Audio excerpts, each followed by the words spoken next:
Esta es la última sesión del curso Entender el arte contemporáneo dentro del programa Aula Abierta que hace el Ayuntamiento de Alicante, su Concejalía de Cultura, y estamos ocupándonos ahora mismo del arte español durante el siglo XX. Ya habíamos visto la primera mitad, nos habíamos quedado en el arte que se hacía justo inmediatamente después de la Segunda República, después de la guerra, y ahora nos toca hablar de un artista muy importante, de Jorge Oteiza. Aunque su etapa más interesante la realiza sobre los años 50 del siglo XX, tiene una evolución muy importante y se le considera un teórico y un práctico a la vez. Fue un escritor, ahora os hablaré de esta obra, de este propósito experimental, fue un escritor, también fue un escultor polémico, bastante polémico, ya que los tiempos eran bastante difíciles a partir de esos años 50, sobre todo de los años 60, y su postura combativa abre caminos a unos escultores posteriores que también veremos como Ibarrola o Eduardo Chillida. Bien, eh, parece ser que Eduardo Chillida quiso eclipsar la obra de Jorge Oteiza, aunque eh, Jorge Oteiza pues, en realidad fue su gran precedente. Y esta guerra, entre comillas, entre ambos, pues acabó con un encuentro final en el que Chillida reconoce la autoridad de este maestro, de Jorge Oteiza. Sus primeras obras son de antes de la Guerra Civil, en donde experimenta con objetos que ya encuentra. Es decir, es lo mismo que habíamos visto con el dadaísmo, esos ready-mades de Marcel Duchamp. Mm, Coincidiendo con la Guerra Civil, se marcha a Hispanoamérica, donde entra en contacto con la escultura propia de Argentina y de Colombia. En el año 48, una vez ve que el panorama político en España no va a cambiar y que, por otra parte, está fuertemente asentado, pues regresa a España y se siente atraído por la obra de un escultor británico llamado Henry Moore y la obra que realiza en esa época es tanto civil como religiosa. Esto que estáis viendo es la portada de un libro que escribe en el año 56 titulado, como veis, Propósito Experimental. En este propósito experimental manifiesta sus preocupaciones por las relaciones entre el vacío y el lleno, es decir, entre el vacío y el macizo.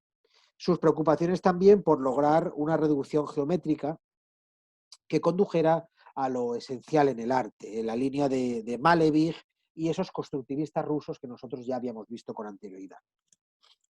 La escultura que realiza en esta época son las denominadas cajas metafísicas o también conocidas con el nombre de cajas vacías. Aquí, ¿qué se plasma? Bueno, pues se plasma lo más novedoso de su arte y es, bueno, quizá lo que más influencia ejerce sobre los escultores posteriores. Es decir, esta idea de utilizar el vacío un elemento más dentro de la escultura, va a estar tan asentada que va a influir en las generaciones posteriores de escultores. No solamente eso, sino también el uso del hierro que hace Jorge Oteiza. Cuando Jorge Oteiza marcha a Latinoamérica, se interesa pues, por los temas arqueológicos y también por la escultura de los pueblos latinoamericanos. Escribe una carta a los artistas de América en el año 44 con textos teóricos donde quiere interpretar, o al menos pretende interpretar, los principios del arte hispanoamericano con una propuesta estética nueva. Le interesa el sentido moral y religioso de la cultura en general y la escultura en particular. Cuando vuelve a España, en el año 48, como decía antes, sigue con una serie de artículos polémicos en prensa. Es el momento en donde más lo influencia Henry Moore, interviene en las escuelas, en los talleres, participa en un concurso internacional en Londres. En 1950, Oteiza hace una piedad y este apostolario, que es el que he traído, para la Basílica de Aránzazu, en el País Vasco. Esta Basílica de Aránzazu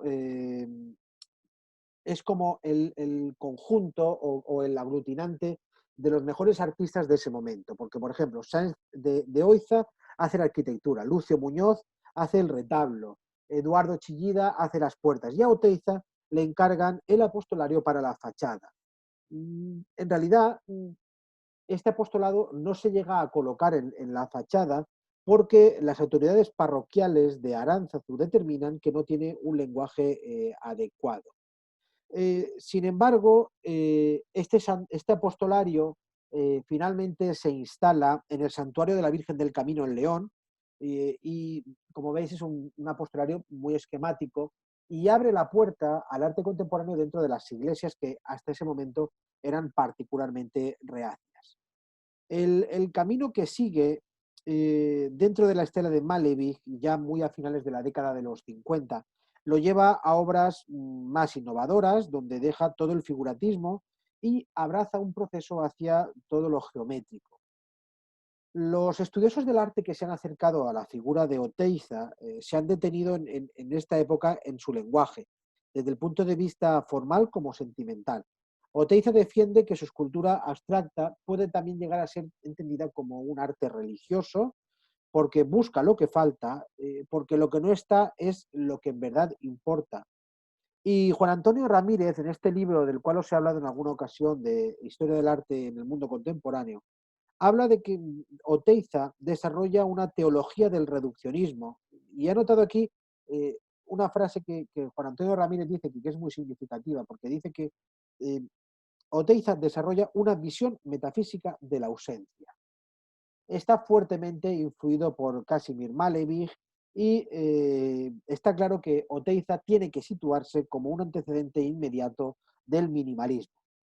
De todas sus facetas es la que mayor eco encuentra entre los teóricos y es, bueno, pues una reacción ante ese materialismo occidental, la plasmación de que el hombre se puede unir a la naturaleza por medio de la geometría. En algunas cosas quizá puede acercarse a Picasso y a sus colores en el intento de buscar la geometría y en estas cajas vacías o metafísicas, bueno, pues lo que se ve aquí es el resultado de la reducción al máximo del concepto geométrico, se demuestra lo esencial, lleno y vacío son cosas complementarias, son elementos complementarios, el vacío cierra, completa las cajas y además es algo novedoso cómo emplea el hierro, sin manipular, sin tratar, en toda su crudeza. Desde luego que Oteiza es mucho más esquemático que Chillida, que lo veremos después, tiene juegos pues, más ricos y quizá ese no tratamiento del hierro eh, le confiere la propia policromía. Tiene mucha influencia en Ibarrola, como veremos más tarde. Bien, hablamos en este momento de Eduardo Arroyo, que nace en Madrid en 1937 y, bueno, pues tras unos principios informalistas, Eduardo Arroyo va a ser de los pintores que más va a desarrollar las formas del pop norteamericano, que nosotros veíamos sobre todo centrado en la figura de Claes Oldenburg y de Andy Warhol, pero tiene un sentido mucho más crítico. En el año 1958 se instala en París, donde trabaja y expone. Eh, ¿Y por qué se instala en París? Bueno, pues porque se exilia.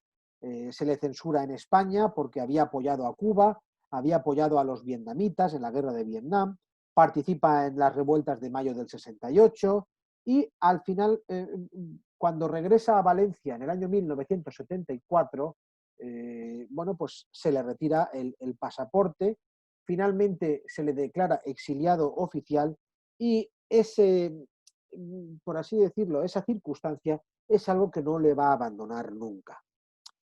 Hay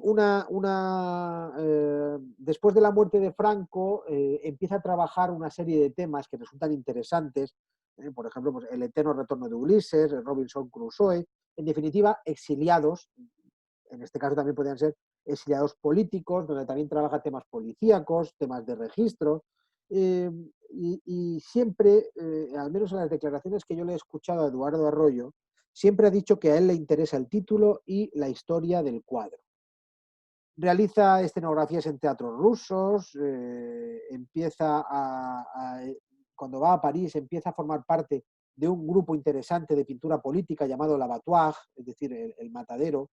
Desde el momento que conoce el pop art, bueno, pues él considera que ese va a ser su lenguaje. El efecto distanciador de los cuadros que producen los cuadros del pop es bueno, pues una vertiente que a él le interesa sobremanera. Este Don Sebastián de Morra, este es una versión, es decir, aquí tenéis el original, obra de Velázquez, y aquí tenéis la versión que hace Eduardo Arroyo, y es un tipo de figuración que podríamos decir que está cercano al cartel. Es cierto que arte de este tipo, como el que hace Eduardo Arroyo, nunca es cercano al espectador porque los coloridos tan estridentes y tan histriónicos distancian el tema de nosotros, de los espectadores. Va a ser el autor de este cuadro que se titula El Caballero Español. Esto es una obra completamente polémica, hay una alusión muy directa a muchos de los caballeros homosexuales de ese momento, viste con un traje que parece sacado del cine americano, y en este sentido son cuadros sugestivos, son claros directamente, son muy críticos, muy sugestivos. Esto, lógicamente, nunca puede enfocarse desde un punto de vista de la pintura informalista. De ahí que cuando en la política hay un régimen totalitario, como era el caso de España, pues se dejan las vanguardias y se produce un arte muy claro. Cuando sube Stalin al poder, las vanguardias rusas caen por completo. Lo mismo que ocurrió en España, cuando Franco se queda como jefe del Estado, los visos y los atisbos de modernidad y de contemporaneidad desaparecen del arte español. Hay más versiones de este caballero español y hay, bueno, pues, homenajes a pintores como Paul Cézanne, pero usa siempre las figuras como quiere. Mirad, por ejemplo, aquí este vestido bajando la escalera.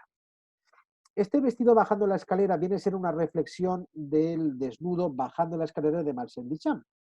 Lo que ocurre es que aquí aparece el hombre vestido, al contrario de Duchamp, bajando la escalera a cabezazos, y a él le interesa el cuadro elaborado y no lo meramente conceptual. Da una crítica humorística, sarcástica del cuadro de Duchamp. No le interesa la fisonomía de los personajes, como estáis viendo, sino que hace las caras y las manos con puntos. Por ejemplo, Napoleón pasando los Alpes, esto es una burla al cuadro original de David, y esto pues está hablando en metáfora, aquí intenta dar una explicación pues a base de símbolos. Va en contra de los grandes hitos de la historia con una revisión de los cuadros, como por ejemplo La Ronda de Noche de Rembrandt. Esto es ya en el año 1975. Hace una versión interesante sobre este cuadro de este pintor flamenco de Rembrandt. Cuenta él mismo que lo pintó mientras oía las noticias de la muerte de Franco y lo pinta en un contraste entre la oscuridad de la noche, la parte central, que es lo que él asocia con la época franquista, y las visiones de Madrid, los laterales, que están amaneciendo. Es un cuadro político entrometido en unas circunstancias determinadas, y quizá a lo mejor esas vías del tren que se ven en los flancos laterales pudieran representar la vuelta de los exiliados. Vemos, por ejemplo, este otro titulado El mejor caballo del mundo, con la figura de la reina Isabel, y al final, bueno, me estoy refiriendo a la reina Isabel de Inglaterra, lógicamente, y al final pues lo que da es una visión humorística de lo que era pues un icono para los ingleses. Hace una crítica con este retrato de Winston Churchill de lo que él denomina los pintores domingueros. Mirad cómo está como cuando un dominguero va a la playa, con su silla, su sombrilla, en la arena, con el mar. Y bueno, pues, ¿por qué critica a estos pintores domingueros y quiénes son? Bueno, pues los pintores domingueros son personas famosas que pintan y que además tienen buena crítica. Winston Churchill sería para él el prototipo de pintor dominguero, a quien pinta, porque Winston Churchill, que era ese ministro inglés artífice de la Guerra Fría, bueno, pues hace acuarelas en su tiempo libre. Estos cuadros, en donde también representa Churchill como este, tienen un colorido cercano al cromatismo del cartel, con pintura muy plana, y no le interesa, como veis, no le interesa el rostro, pero todo el mundo reconoce aquí la figura de Winston Churchill. Le interesa más dar la idea. Bien, vamos a hablar del equipo Crónica. El equipo Crónica forma parte del realismo crítico y todavía están en la estela de esos recursos tomados del arte pop. Quizá haya conexiones con Eduardo Arroyo, lo podemos ver, que muchas veces criticó que los Crónica le estaban copiando, aunque el sistema de trabajo pues, era muy distinto y los Crónica defendían un punto de inspiración como es la iconografía pop, los cómics y las novelas americanas, como estáis viendo aquí. En un principio, el equipo Crónica está formado por Rafael Solves, Manolo Valdés y Juan Antonio Toledo. Forman una unidad total de trabajo hasta el punto que los trabajos iban firmados como equipo Crónica porque realmente querían ser una crónica de la realidad. Nunca se supo a ciencia cierta hasta qué punto trabaja cada uno en cada cuadro. Y esto es una novedad porque antes en los grupos cada autor firmaba la obra. Lo que es cierto es que ni Solves, ni Valdés, ni Toledo desvelaron nunca sus métodos de trabajo.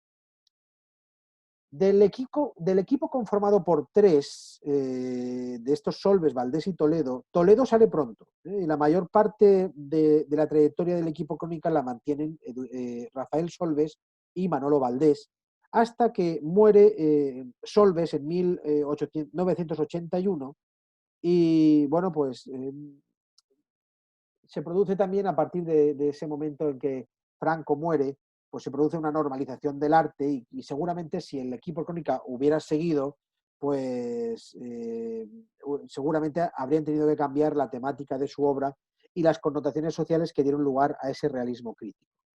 A la muerte de Solves, Manolo Valdés estuvo 2 años sin trabajar, empezó trabajando un poquito hasta que reemprendió su carrera en solitario, ya no con el espíritu crítico del equipo Crónica, sino con un lenguaje matérico, como veremos a continuación. Eh, el equipo Crónica, aun cuando Juan Antonio Toledo formaba parte de él, da un manifiesto en el año 1965, en donde cuentan que la idealización de la seriación, o sea, de la obra seriada, eh, significa que el equipo Crónica generaliza la obra gráfica para abaratar todos los costes posibles. Pocas veces emplean el pincel, porque su técnica era el collage, las intervenciones, la obra gráfica en grandes tamaños. El lenguaje de sus obras, como estáis viendo, es muy, muy expresivo, con personajes sacados del cómic, como este guerrero del antifaz, con una intencionalidad política. Mirad, este cuadro se denomina El intruso. Y es que, en realidad, este guerrero del antifaz, que es la pieza clave, la pieza protagonista de esta obra, entra en este cuadro, en la técnica, para poner orden. Y como veis, pues tiene connotaciones cercanas al pop. Hay una revisión crítica hacia la historia de España por parte del equipo Crónica, con una predilección por Velázquez y estas meninas con muchas variantes. Al margen de esta visión crítica, pues la menina se queda como un objeto de decoración en muchos tiempos y Manolo Valdés la va a cultivar en escultura prácticamente hasta la saciedad. Os enseño, por ejemplo, este, París Dorado del año 71, está recordando ese mayo del 68, las represiones, aquí trabajan con collage, esto es un canto a determinados símbolos del arte reprimidos por la policía, por ejemplo, las manzanas de Gauguin, de Cézanne, los girasoles de Van Gogh, esas figuras del fondo de Toulouse-Lautrec. Esto es un canto a la pintura francesa y si esto lo llegan a encontrar en España, si esto lo llegan a hacer en España, pues seguramente habrían ido a la cárcel. Pero al hacerlo en París, pues tenían mucha más libertad. Tenemos esta otra estatua cerrada hecho con escala de grises. Hay una referencia un poco a Mondrian, al fondo. Va jugando también con referencias un poco a Dalí. Y tenemos, por ejemplo, Vallecas Melody, que recuerda a la fanfarria de símbolos españoles en tono trágico, pues para la historia del arte, esa máscara que llevan algunos personajes siempre presagia algo trágico. Se ve la tradición de las máscaras de Goya, que nosotros también vimos, la posmodernidad le da un marchamo de legitimidad en este paseo por la historia del arte. Y Adami y Goya en el salón, el letrero vertical de Adami parece recordar al de las cajetillas de tabaco, el sombrero hace alusión a Dami, que es representación también de Eduardo Arroyo, y bueno, pues aquí tenemos a esta dama inspirada en Goya. Que como veis, pues sí que puede haber una influencia interesante de Eduardo Arroyo. Joan Barjola es otro pintor interesante de esta segunda mitad del siglo XX español. Tiene como fuente de inspiración ideas europeas, sobre todo pues Goya, Picasso, Francis Bacon. El Picasso, sobre todo, me estoy refiriendo al Picasso poscubista. Hay un concepto social realista que no tiene nada que ver con el pop norteamericano. Es una nueva forma de enfrentarse al realismo social. Los europeos siempre hacen una postura reflexiva del arte. Por ejemplo, Francis Bacon hizo su homenaje a Van Gogh y esta nueva figuración que vemos en Joan Barjola plantea el expresionismo de raigambre europea que sirve para reflexionar sobre una existencia que en Europa no está por el consumismo. Las reflexiones sobre los grandes maestros de la pintura se dan en Bacon, con aire de brujería, que hablan de una forma de pintar europea. Es en este contexto en donde también se produce la reestructuración geométrica de los cuadros, donde tenemos que situar a Joan Barjola, quien comienza en unos conceptos más o menos informalistas, abandona la década de los 50 porque no le sirven para la pintura de denuncia social y adopta un realismo expresivo. Se declara heredero de los grandes expresionistas españoles como Solana o incluso Zuloaga. Y en sus retratos hay un expresionismo que es de cuño postcubista y influido directamente por Picasso. Se centra en los temas propios de la vida de los suburbios de la ciudad, por ejemplo, escenas de tanatorio, perros abandonados, la denuncia de la mujer, núcleo familiar, corridas de toros. Todo esto es, estamos hablando de años 50, pues eso, para Joan Barjola es la España negra. Esta mujer ante el espejo que estáis viendo, aquí tiene mucha importancia el color negro, la figura está delimitada por un contorno y esto puede estar entroncando con el cubismo sobre todo con el cubismo sintético. Estos cuadros son mujeres de un estrato social determinado, pertenecen a las bajas capas sociales, en donde tenemos el negro como color fundamental, el color fúnebre, color triste. El tema de la mujer ante el espejo, que ya había hecho, por ejemplo, Goya, y la frivolidad que manifiestan, surgen estos cuadros como con juegos de curvas y de rectas y la figura humana presentada con mucha rotundidad. Este obra, por ejemplo, que es escenas de tanatorios o mataderos, bueno, pues nos lo presentan como un sitio lúgubre, con formas geométricas un poco distorsionadas, trabaja con toda la libertad antes de que sea una cosa normal sobre esquemas y formas que ya se habían dado y que después vuelve a tomar. O, por ejemplo, esta tauromaquia, donde aparece un claro recuerdo del Guernica, y es una representación bastante irracional del tema de la tauromaquia. El torero adopta la postura de una bailarina y un punto de vista pospicasiano que tiene carácter dramático. O, por ejemplo, esos bodegones que veíamos en el matadero. Antonio López es el representante máximo de un grupo de pintores realistas que no podemos incluir dentro de la categoría de novedad, porque trabajan un realismo que nunca ha desaparecido. Ese realismo se mantuvo prácticamente de una manera contemporánea a las vanguardias históricas. Hubo momentos en los que el realismo, y me estoy refiriendo con ello a los paisajes, a los bodegones, al retrato, pues se identifica con una pintura complaciente con el régimen de Franco, con las circunstancias políticas del momento, se jaleaban los distintos movimientos realistas ligados al pop americano, etcétera. Todo esto llevó a que en una exposición colectiva del siglo XX que se hace en el Reina Sofía, todo el realismo estuviera excluido. La serenidad que da la historia y la calidad de la pintura realista levantó tal polémica y se arregló con una antológica de Antonio López. Ese grupo colectivo de la exposición del Reina Sofía lo encabezaba Antonio López, en el realismo de los 50, 60 y 70. Todos ellos pusieron a discusión el término realismo, porque aunque por arte realista se ha entendido el que copia la realidad, todo artista realista defiende la subjetividad con que cada uno capta la realidad y a todos les molesta la etiqueta de hiperrealista que se aplica. ¿Por qué?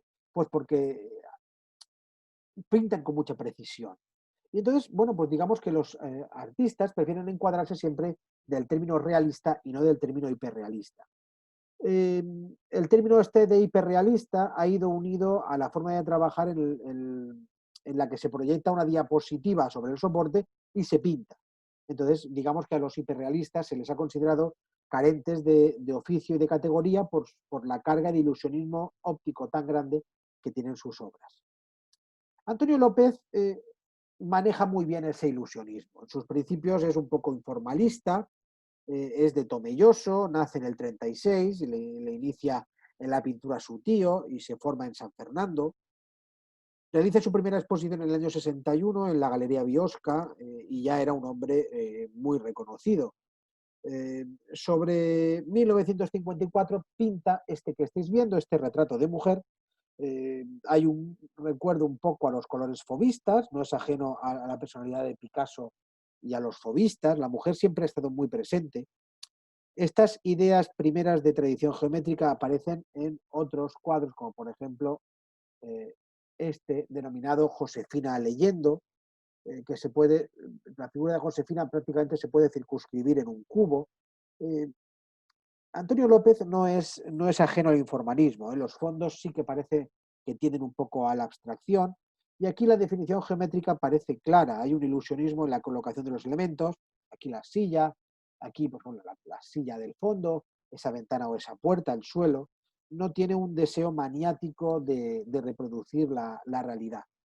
A veces conecta con las formas mágicas del surrealismo, pero nunca aparecerá el método crítico paranoico y los objetos sexuales de Dalí. Sí que es cierto que aparecen representaciones mágicas, por ejemplo aquí, como esta de mujer mirando a los aviones, eh, como si fuese una realidad pues, prácticamente fantasmal. Son tiempos en los que la posguerra está muy presente, la gente estaba aterrorizada por los bombardeos desde los aviones y aquí, ¿qué se ve?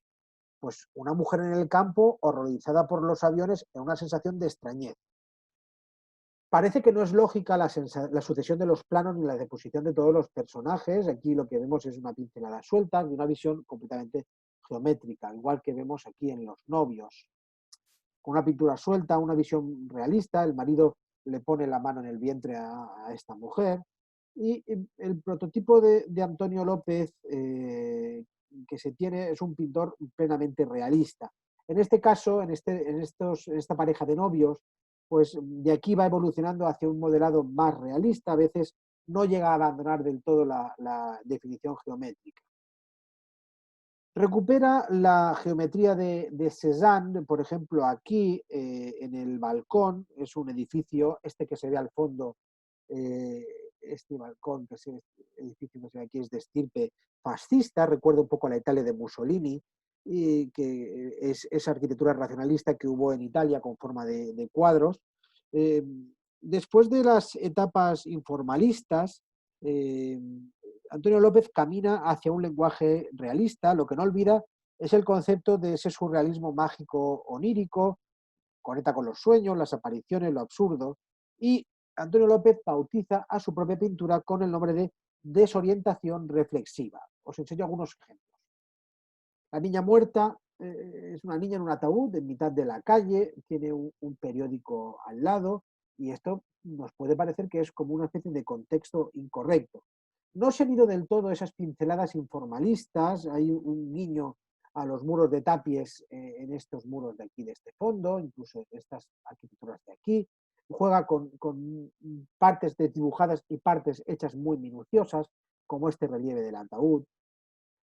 Y todo esto también es porque a él le fascina el mundo infantil. En muchas ocasiones va a retratar a su hija María, como es este caso. Mujer en la cocina, aquí, bueno, pues es el espíritu de la mujer que no puede abandonar sus dominios, que era la cocina, está metida en la cocina, pero hasta el punto de que se mimetiza con ella. Y hay partes informalistas y partes muy minuciosamente trabajadas, como el pan. Esas figuras en una habitación del año 1967, bueno, pues aquí Antonio López trabaja a habitaciones con puertas abiertas. Esta muerta que hay aquí parece a lo mejor uno de esos retratos del Fayum, de la época romana del Antiguo Egipto, lo que denota el bagaje cultural del mismo Antonio López. Y una cosa muy curiosa, y es que en el espejo no se refleja nada, es decir, este que está en primer plano no aparece reflejado en este espejo. La alacena con esa mujer arriba, una aparición aquí, una cosa casi fantasmagórica, y todo lo demás es un repertorio, esta alacena es un repertorio de formas muy bien hecho, igual que La nevera de hielo es un cuadro netamente realista, donde no abandona la superposición de partes dibujadas y partes informalistas. Toda esa minuciosidad de los huevos que hay en la puerta de la nevera contrasta con un bodegón casi desdibujado que hay en la parte superior.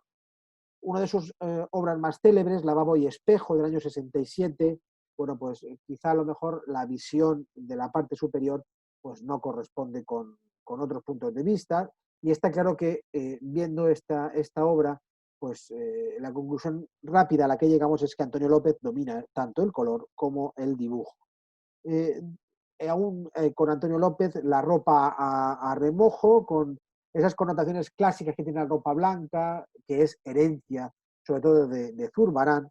Y Antonio López gusta de representar, digamos, las cosas cotidianas, las labores de la mujer, y es que a él le gusta ensalzar la mujer, aunque sean en estas labores, hoy sería políticamente incorrecto, porque su mujer renunció a todo para cuidar. La última obra que os traigo de Antonio López es La Gran Vía Madrileña, que es casi fantasmagórica y una visión que no corresponde con la realidad porque está sin gente. Para ir terminando, nos queda hablar de Manolo Valdés, nos queda hablar de Eduardo Chillida y cerraremos con Pérez Villalta y con Miquel Barceló. Bien, Manolo Valdés formaba parte del equipo Crónica junto con Solves y con Juan Antonio Toledo, como os he dicho antes, dentro de unas coordenadas de pintura reivindicativa unidas siempre a los sistemas del pop. Como es lógico por la cronología, bueno, pues tiene una formación y unos primeros pasos dentro del informalismo, hablamos de los años 50. A raíz de conocer a Solves, se unen y analizan las circunstancias políticas del mensaje y deciden dar un mensaje crítico unido a las formas del pop. A la muerte de Solves, como antes os decía, pasa 2 años de crisis profunda y decide reemprender su carrera como artista sin abandonar el pop. Apuesta por un lenguaje extremadamente matérico y de aquella época de Crónica, de su pertenencia al equipo Crónica, conserva digamos, ese gusto, esos parámetros del pop. Hace muchas series y reflexiona sobre la historia y sobre los pintores famosos. Abandona pronto la crítica social y política y al final lo que hace es emprender un camino estético personal, porque considera que aquella época de denuncia estaba ya saldada y al final toma un camino netamente plástico. Manolo Valdés es pintor habitual en Nueva York. A su vuelta a España comienza con el tema de las meninas, toma punto de partida a esta Mariana de Austria, inspirada claramente en Velázquez.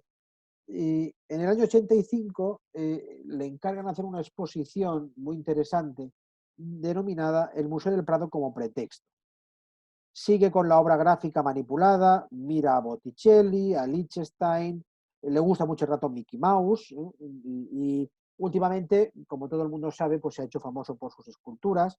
Él, lógicamente, hace los moldes a pequeño tamaño y luego se pasan a tamaño grande en yeso, se funden en acero, en hierro o cualquier otro metal. Tenemos, por ejemplo, bueno, aquí tenéis las meninas en escultura. Aquí tenemos, por ejemplo, Rivera como pretexto, ¿no? Hace interpretaciones de cuadros de Rivera, en este caso el martirio de San Andrés. Son cuadros totalmente matéricos.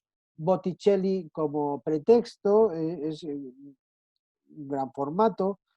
Coge un cuadro de Botticelli, lo reinterpreta, por lo tanto también, pues como había ocurrido con este de Rivera, toca el tema religioso.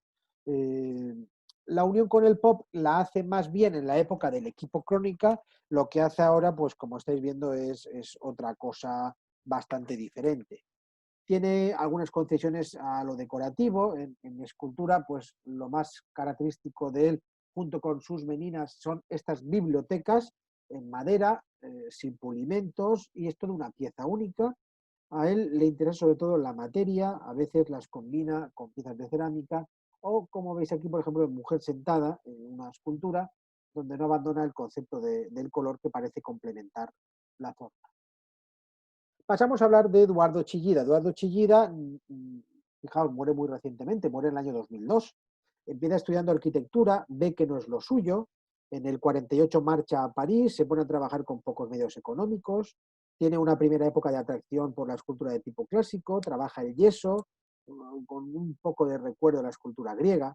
Pronto vuelve a España, instala su taller en Hernani y empieza a plantearse trabajar materiales duros. Abandona toda figuración para decantarse por la geometría abstracta. Mantuvo, como antes os decía, una pugna total con Jorge Oteiza, en el sentido de que nunca lo nombra como una influencia abstracta. Chillida empieza a trabajar 10 años después de Oteiza, y como particularidad, pues bueno, pues siempre ofreció sus obras a los reyes de España, lo que le otorgó cierto reconocimiento social.